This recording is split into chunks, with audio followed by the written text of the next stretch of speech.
Εδώ ελεύθερε ακόμα Αθήνε.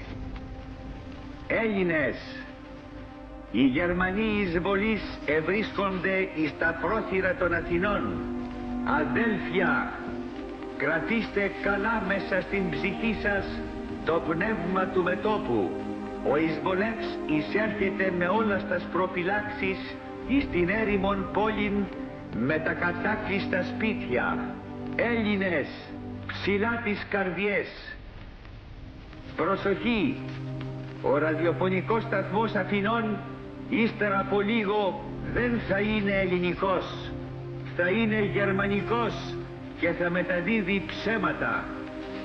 Έλληνες, μην τον ακούτε. Ο πόλεμος μας συνεχίζεται και θα συνεχιστεί μέχρι της τελικής νίκης. Ζήτω το έθνος των Ελλήνων.